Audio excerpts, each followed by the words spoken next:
नमस्कार विद्यार्थी मित्रांनो, आपण कूट प्रश्न हा गणिताचा नवीन टॉपिक चालू केला आहे। याच्या पहिल्या पार्टमध्ये आपण काही प्रकार बघितले, कशा प्रकारे स्पर्धा परीक्षेला प्रश्न विचारले जातात। आता या व्हिडिओमध्ये आपण आणखी काही प्रकार बघूयात आणि ते ट्रिकने कसे सॉल्व्ह करायचे ते बघूयात। तर पहिला प्रश्न आहे, पी क्यू आणि आर हे साक्षर आहेत, पी आर आणि एस हे कष्टाळू आहेत, आर एस व टी हे रोजगार प्राप्त आहेत, पी क्यू एस व टी हे सभ्य आहेत। तर पर्यायापैकी कोण साक्षर, कष्टाळू, सभ्य पण रोजगार प्राप्त नाही असे विचारले आणि आपल्याला खाली हे ऑप्शन्स दिलेत। तर नेहमी बघा, अशा प्रकारे जेव्हा प्रश्न विचारला जातो तेव्हा काय करायचं, आता इथे किती प्रकारचे लोक दिलेत आपल्याला, सर्वात पहिला ते नोट करून घ्यायचं। कोणते आहेत? एक आहे साक्षर, दुसरा आहे कष्टाळू, तिसरा आहे रोजगार प्राप्त आणि चौथा आहे सभ्य। म्हणजे चार प्रकारचे लोक दिलेत, तर आपण चार हे असं अंदाजे लिहून घ्यायचं आणि एक चार्ट बनवायचा, ठीक आहे। आणि आता इथे लोक कुठले दिलेत, लोकांचे प्रकार तर चार आहेत आणि लोक कुठली कुठली दिलेत आपल्याला बघा। पहिला आहे पी, नंतर आहे क्यू, नंतर आहे आर, नंतर आहे एस आणि नंतर आहे टी, बरोबर। म्हणजे चार प्रकार आणि 5 लोक आहेत। तर आपण काय करायचं, असं एक रॉ चार्ट बनवून घ्यायचा ज्याच्यामुळे तुमचा आन्सर कधीच चुकत नाही, नेहमी आन्सर बरोबर येतं आणि पटकन येतं। आता एक बेसिक चार्ट बनवून घेतला। आता परत क्वेश्चन बघूया। पी क्यू आर हे साक्षर आहेत, पी क्यू आर हे साक्षर आहेत, हे साक्षर आहे, पी साक्षर, क्यू साक्षर, आर साक्षर, असं मार्क करून घ्यायचं। पुढे आहे आर एस व टी हे रोजगार प्राप्त आहेत, आर एस टी कुठं आहे रोजगार प्राप्त, हे आहे रोजगार प्राप्त, आर एस टी हे रोजगार प्राप्त आहेत। पुढे आहे पी क्यू एस टी हे सभ्य आहेत, पी क्यू सभ्य, हे पी क्यू एस आणि टी हे सभ्य आहेत। तर पर्यायापैकी कोण साक्षर, कष्टाळू, सभ्य आहे पण रोजगार प्राप्त नाही। बघा, म्हणजे कुणाच्या चार्टमध्ये असं दिसतंय नाही, आपलं अजून एक राहिलं, कष्टाळू राहिलं आपलं। कष्टाळू कोण कोण आहे, पी आर एस हे कष्टाळू आहेत, पी आर एस, पी कष्टाळू आहे, आर कष्टाळू आहे, पी आर आणि एस दिले ना, एस पण कष्टाळू आहे। आणि आता प्रश्न बघूयात काय विचारले, कोण साक्षर, कष्टाळू, सभ्य आहे पण रोजगार प्राप्त नाही। मग साक्षर, कष्टाळू आणि सभ्यचा चार्ट बघायचा। साक्षर, कष्टाळू, सभ्य म्हणजे हे बघायचं आहे, साक्षर, कष्टाळू, सभ्य आहे पण रोजगार प्राप्त नाही, म्हणजे या तिघांमध्ये मार्क असला पाहिजे पण याच्यात नाहीये। मग कोण आहे असं, पी, बघा लगेच आपल्याला आन्सर आलं। साक्षरला टिक आहे, कष्टाळूला आहे, सभ्यला आहे, पण रोजगारला इथे आहे का टिक, नाहीये, म्हणजे याचा आन्सर काय येणार, पी, ऑप्शन नंबर 1 हे झालं आन्सर। म्हणून लक्षात ठेवा, कधी अशा टर्म दिलेल्या असतात ना, नेहमी असा एक रॉ चार्ट बनवायचा आणि सरळ असं टिक मार्क करून घ्यायचं आणि उत्तरही पटकन निघतं आणि तुमचं हमखास उत्तर बरोबर येतं, कधीही चुकत नाही। त्यामुळे नेहमी या ट्रिकनं असा एक शॉर्ट चार्ट बनवून नेहमी उत्तर काढत जा। पुढचा प्रश्न बघूयात। एका उद्यानात काही कुत्री व काही मुले उभी आहेत, त्यांच्या एकत्रित डोक्यांची संख्या 7 आहे व त्यांच्या एकत्रित पायांची संख्या 20 असल्यास त्या उद्यानात किती कुत्री व मुले उभी आहेत, असा आपला प्रश्न आहे। आणि खाली आपल्याला हे 4 ऑप्शन्स आहेत। तर कसा सॉल्व्ह करायचा, चला तर बघूयात। आता बघा, हेही फार सोपं उदाहरण आहे। आता अशा उदाहरणामध्ये नेहमी ना पर्यायावरून उत्तर काढायचं, म्हणजे ते सोपं जातं। कारण जर तुम्ही असं काही लॉजिक वापरायला गेला ना तर ते कुठेतरी चुकतं तरी किंवा फार टाइम खावं असतं, म्हणून नेहमी पर्यायावरून उत्तर काढायचं। आता आपल्याला माहिती आहे, बेसिक माहिती आहे, मुलाला पाय 2 असणार, कुत्र्याला पाय 4 असणार, बरोबर। मग आता पर्यायावरून उत्तर काढायचं। पहिल्या पर्यायात काय दिले बघा, 2 मुलं आणि 5 कुत्री दिलेत। जर मुलं 2 असली तर पाय किती असणार, 2 गुणिले 2 म्हणजे 4 पाय असणार, बरोबर आहे। आणि कुत्री दिलेत 5, मग 5 गुणिले 4, 5 चौक 20 आणि 20 अधिक 4 किती, 24 पाय। पण आपल्याला बघा प्रश्नात काय दिले, पाय किती दिलेत, पाय दिलेत 20, म्हणजे आपलं हे जे आन्सर आहे ना हे 20 आलं पाहिजे। आणि त्याच्या अगोदर डोक्यांची संख्या 7 दिली, पण बघा तुम्ही प्रत्येक पर्यायात 2 मुलं 5 कुत्री, 5 अधिक 2 7, दुसऱ्या पर्यायात 3 मुलं 4 कुत्री, 4 अधिक 3 7च येते, तिसऱ्या पर्यायात 4 मुले 3 कुत्री, 4 अधिक 3 7च डोकी आली, आणि चौथ्यात ही 5 अधिक 2 7, म्हणजे डोक्यावरून तरी आपल्याला उत्तर निघत नाही, चौघांची बेरीज 7 येते। मग आता पायावरून उत्तर काढायचंय। मग आता पहिल्या पर्यायात तर गेला, कारण इथं 24 आलं, पण आपल्याला प्रश्नात दिले 20 पाय, म्हणून आता दुसरा पर्याय बघूया। दुसऱ्या पर्यायात काय दिले, 3 मुलं आणि 4 कुत्री। तर आता 3 मुलांचे पाय किती येणार, 3 गुणिले 2 किती आलं 6 आणि 4 कुत्री म्हणजे 4 गुणिले 4, 4 चौक 16 आणि यांची बेरीज किती येते? यांची येते बेरीज 22, 6 6 12, हातचा 1, 1 आणि 1 2 म्हणजे 22 पाय. पण आपल्याला किती पाहिजेत पाय? 20 पाहिजेत. म्हणजे हाही पर्याय चुकीचा आहे, हाही चुकीचा आहे. मग आता तिसरा पर्याय चेक करूया.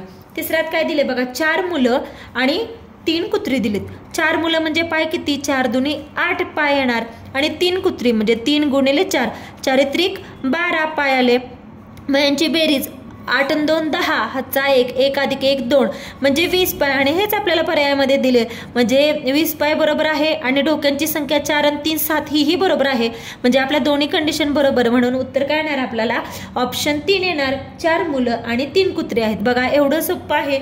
नेहमी असा प्रश्न आला की पर्यायावरून उत्तर काढायचं म्हणजे उत्तर पटकन निघतं आणि दोन्ही कंडिशन चेक करायच्या, त्यामुळे हे उत्तर लगेच निघतं. Next question. एका प्राणी संग्रहालयात मोर व हरणे यांची एकूण संख्या 50 असून त्यांच्या पायांची संख्या 144 आहे. तर त्यापैकी मोर व हरणे यांची संख्या अनुक्रमे किती विचारले आपल्याला? हा प्रश्न बघा कसा सॉल्व्ह करायचा. आता जो आपण प्रश्न पाहिला सेम तसाच प्रश्न आहे. म्हणजे याचं पर्यावरून ही उत्तर आपण काढू शकतो. कारण काय दिले? मोर आणि हरिण दिले. आता मोराला पाय किती असतात? 2 आणि हरणाला पाय किती असतात? 4. म्हणजे सेम आपण पर्यावरून ही काढू शकतो. पण आधीच्या प्रश्नामध्ये आपल्याला पर्याय छोटे होते, म्हणजे नंबर्स छोटे होते, तर गुणाकार पटकन जमला.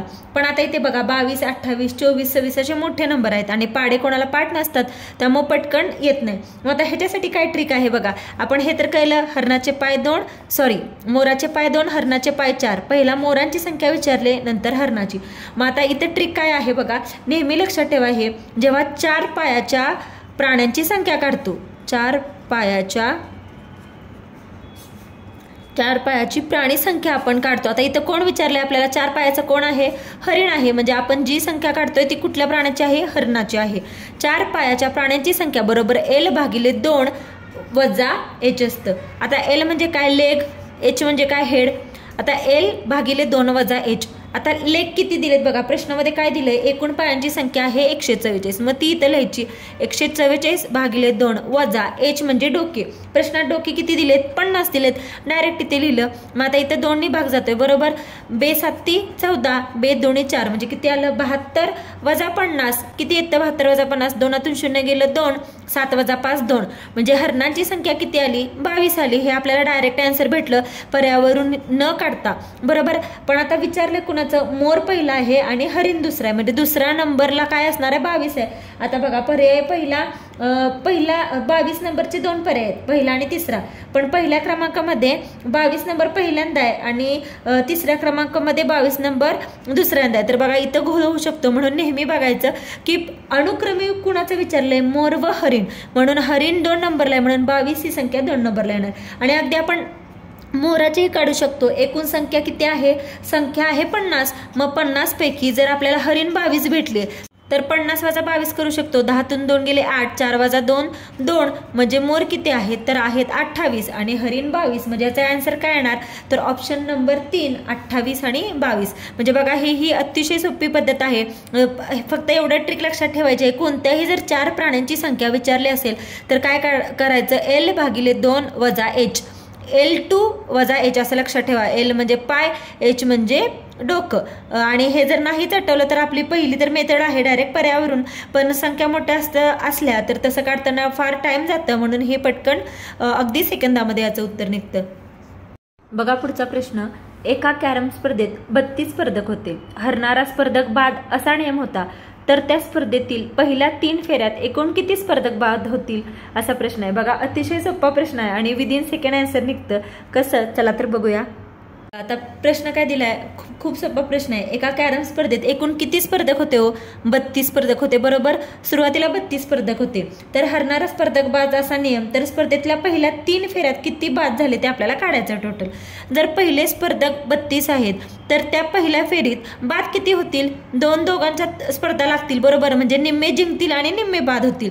मग 32च्या निम्म किती? 16. म्हणजे थोडक्यात असं सांगायचं झालं तर जर 32 स्पर्धक आहेत, बरोबर, तर निम्मी या बाजूने खेळणार, निम्मी या बाजूने खेळणार, म्हणजे प्रत्येक या दोन्हीतला एक तरी बाद होणार, बरोबर. म्हणजे या 32 मधला 2 जणां 32 भागिले 2 म्हणजे 16 या दोघांच्या स्पर्धा होणार. 16 दुनी 32 या दोघांच्यात जर स्पर्धा झाली तर कुठले तरी 16 जिंकणार आणि कुठल्या तरी 16 हरणार, बरोबर.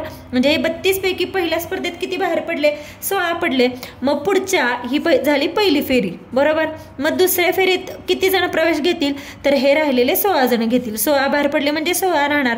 परत या 16 पैकी निम्मे किती हो? 16चे निम्मे असतात 8, म्हणजे 8 जण इकडून खेळतील, 8 जण इकडून खेळतील, म्हणजे 8 जण जिंकतील, 8 जण बाद होतील, बरोबर. म्हणजे दुसऱ्या फेरीत बाद किती झाले? तर 8 झाले आणि किती राहिले? 8 राहिले, बरोबर. म्हणजे तिसऱ्या फेरीत जाणाऱ्यांची संख्या आली 8. त्या 8 मधले परत 4-4चे ग्रुप होणार. 4 जण या बाजूने खेळणार, 4 जण त्या बाजूने खेळणार, म्हणजे 4 जण आउट होणार आणि 4 जण जिंकणार. म्हणजे ह्याचे निम्मे बाहेर पडणार, बरोबर का? बाद होणार. म्हणजे 8च्या निम्मे 4, म्हणजे तिसऱ्या फेरीत किती बाद झाले? तर ते 4 बाद झाले. आणि आपल्याला प्रश्न तोच विचारलाय, 32 स्पर्धकपैकी निम्मे पहिल्या फेरीत, म्हणजे 32च्या निम्म 16 पहिल्या फेरीत बाद झाले, 16 दुसऱ्या फेरीत आले, 16च्या निम्म 8 दुसऱ्या फेरीत बाद झाले, बरोबर. तिसऱ्या फेरीत परत 8च्या निम्मे 4 बाद झाले. आणि आपल्याला प्रश्न तोच विचारलाय, पहिल्या 3 फेरीमध्ये, पहिली दुसरी तिसरी या 3 फेरीमध्ये एकूण किती स्पर्धक बाद झाले? हे बाद झालेले स्पर्धक यांची करायची बेरीज. मग काय? 6 4 10 8 18, हातचा 1 अधिक 1 2, म्हणजे हेच आपल्याला विचारलंय. एकूण 3 फेऱ्यात बाद झालेल्या स्पर्धकांची संख्या किती होईल? तर ती होईल 28. याचा आन्सर काय येणार? Option number 3. काय आहे पुढचा प्रश्न? वर्गात जेवढी मुले होती त्या संख्येच्या 1/5 रुपये वर्गणी प्रत्येकाने दिली. एकूण वर्गणी 405 रुपये जमली तर त्या वर्गात एकूण किती मुले होती? हाही सोपा प्रश्न आहे. बघूया कसं सॉल्व्ह करायचं. आता बघा, आपल्याला एकूण मुलं काढायची आहेत, पण कंडिशन काय दिले? सर्वात पहिल्या प्रश्नात काय दिले? वर्गात जेवढी मुले होती. आता मुले किती आहेत माहित नाही, ते आपण x मानूया. त्या संख्येच्या 4 असलं की नेहमी गुणाकार येतो. वर्गात जेवढी मुले आहेत त्या संख्येच्या 1/5 एवढी वर्गणी दिली आहे आणि एकूण वर्गणी किती आहे? एकूण वर्गणी आहे 405. तर त्यांची संख्या किती? आणि इथं 1/5च्या जागी आपण x जरी मांडलं तरी काय व्हॅल्यू बदलते का? नाही, म्हणून आपण इथे x मानूया. हे झालं आपलं समीकरण. आणि आता सॉल्व्ह करायचं आणि x ची संख्या म्हणजेच त्या वर्गातली एकूण मुलांची संख्या भेटणार आहे, म्हणजे आपल्याला x ची व्हॅल्यू काढायची. आता आपण हे सॉल्व्ह करू. x गुणिले x किती येतं? x चा वर्ग भागिले 5 बरोबर किती आलं? 405. आता हे x वर्ग बरोबर हे 5 इकडे भागाकारात आहे, इकडे गेल्यावर आपण गुणाकारात आणूया. मग काय येईल? 5 5 25, 4 5 20, म्हणजे 2025 आलं, बरोबर. आता आपल्याला काढायची कशाची व्हॅल्यू आहे? x वर्ग बरोबर 2025. तर आपल्याला x ची व्हॅल्यू काढायची आहे, म्हणजे दोन्ही बाजूला काय घ्यायचं? वर्गमूळ घ्यायचं. x स्क्वेअरचा वर्गमूळ x आलं आणि 2025 देखील आपल्याला वर्गमुळात घ्यायचंय. बघा, आता हे खूप सोपं आहे. जेव्हा कोणत्याही संख्येचं वर्गमूळ काढायचं असतं आणि त्याच्या शेवटचे 2 नंबर हे 25 असतात, तेव्हा याचं वर्गमूळ काढणं फार सोपं असतं. इथं 25 असलं ना, ह्या 25च्या जागेवर आपण डायरेक्ट 5 लिहून टाकायचं, कारण 5 वर्ग 25 आला. आणि आता ही जे 20 नंबर आहे, 20च्या अगोदरची पूर्ण वर्गसंख्या कोणती आहे? 19 आहे का? नाही. 18 आहे का? नाही. 17 नाही. 16 ही पूर्ण वर्गसंख्या आहे. मग 16 कोणाचा वर्ग आहे? 4चा वर्ग आहे. म्हणून याचं उत्तर काय आलं? 45. किंवा थोडक्यात असंही करू शकतो तुम्ही, ज्याचा शेवट 5 आहे त्याचा वर्ग कसा काढतो? आता 45चा वर्ग आपण कसा काढतो? तर 5चा वर्ग 25 आणि 4चा पुढचा नंबर घ्यायचा. 4 गुणिले 5 5 × 20, म्हणजे 45चा वर्ग आला 4025 असं. आणि वर्गमूळ पण सेम याच पद्धतीने काढला आपण. म्हणजे जर x ची संख्या आपल्याला 45 भेटली तर त्या वर्गातली एकूण मुलांची संख्या किती येणार? तर 45. म्हणजे याचं उत्तर काय आलं? Option number 2.